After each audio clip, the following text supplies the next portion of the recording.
ক্রীড়াঙ্গনে যুক্ত হতে চলেছে এক নতুন অধ্যায়। বিধায়িকা কল্যাণী সাহা রায়ের প্রচেষ্টায় তেলিয়ামুড়া দ্বাদশ শ্রেণী বিদ্যালয়ের মাঠে প্রায় 2 কোটি টাকা ব্যয়ে নির্মিত হচ্ছে একটি আধুনিক মানসম্পন্ন ইনডোর স্টেডিয়াম। এই স্টেডিয়াম নির্মিত হলে তেলিয়ামুড়া মহকুমা এবং খোয়াই জেলার খেলাধুলা ও সাংস্কৃতিক কর্মকাণ্ডে নতুন মাত্রা যোগ হবে। শুক্রবার নির্মাণাধীন স্টেডিয়ামের কাজের অগ্রগতি সরজমিনে খতিয়ে দেখতে উপস্থিত হন বিধায়িকা কল্যাণী সাহা রায়। সঙ্গে ছিলেন তেলিয়ামুড়া পুর পরিষদের কাউন্সিলর ধীরাজ চৌধুরী, অপর্ণা শীল। তারা নির্মাণস্থলে পৌঁছে প্রকল্প বাস্তবায়নকারী সংস্থার আধিকারিকদের সঙ্গে কথা বলেন এবং কাজের গুণগত মান ও অগ্রগতি সম্পর্কে খোঁজখবর নেন। এই ইনডোর স্টেডিয়াম নির্মিত হচ্ছে বহুমুখী ব্যবহারের উপযোগী করে, যেখানে badminton, table tennis, kabaddi, yoga, সাংস্কৃতিক অনুষ্ঠান সহ বিভিন্ন ইনডোর কার্যক্রম পরিচালনা করা যাবে। প্রশাসনিক সূত্রে জানা গেছে, আর মাত্র কয়েকদিনের মধ্যেই নির্মাণ কাজ সম্পূর্ণ হবে এবং আনুষ্ঠানিকভাবে উদ্বোধনের প্রস্তুতি শুরু হবে। তেলিয়ামুড়ার ডেভেলপমেন্ট আমার ফার্স্ট প্রায়োরিটি এবং সেই লক্ষ্যকে সামনে রেখে আমি বিভিন্ন সেক্টরে কাজ করছি।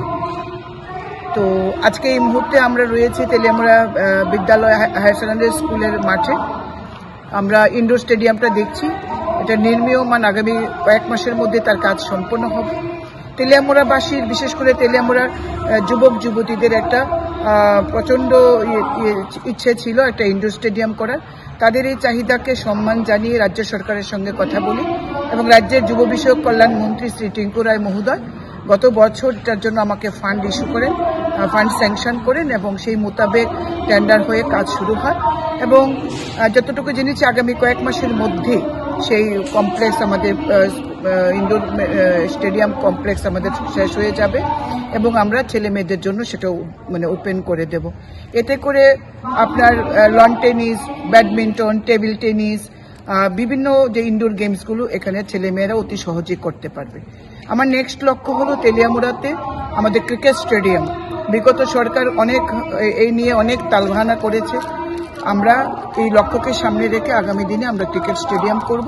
নেক্সট থাকবে আমার সুইমিং পুল এবং বিবেকানন্দ দ্বাদশ শ্রেণী বিদ্যালয়ের মাঠটিকে একটা স্টেডিয়াম তৈরি করা, ডেডিকেটেড ফুটবল গ্রাউন্ড তৈরি করা। ম্যাডাম, এই যে ইনডোর স্টেডিয়াম তৈরি হচ্ছে তেলিয়ামুড়ার বুকে, কত টাকা বাজেট আনুমানিক এই স্টেডিয়াম? আমার এই মুহূর্তে এখন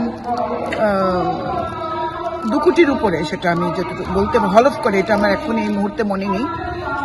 2 কোটি টাকার উপরে সম্ভবত। ম্যাডাম, রাজ্যের মাননীয় মুখ্যমন্ত্রী সবসময় জিরো টলারেন্স আমাদের নেশার ক্ষেত্রে। তো আমরাও চাইছি আমাদের গোটা রাজ্যের মধ্যে একটা বার্তা যেভাবে মাননীয় মুখ্যমন্ত্রী দিয়েছেন, আমরা 7 জন এমএলএ যার যার বিধানসভা কেন্দ্রকে যদি আমরা নেশামুক্ত করতে পারি, অবশ্যই আমাদের রাজ্যের যুবক যুবতীদের আমরা রক্ষা করতে পারবো। এর জন্য যেটা দরকার, যেমন কালচারাল ইভেন্ট করা, আমাদের মাননীয় মুখ্যমন্ত্রী দেখুন ধামাইল উৎসব থেকে বিভিন্ন রকম নতুন নতুন হারিয়ে যাওয়া যে সংস্কৃতিগুলো তিনি যেমন পুনরুজ্জীবিত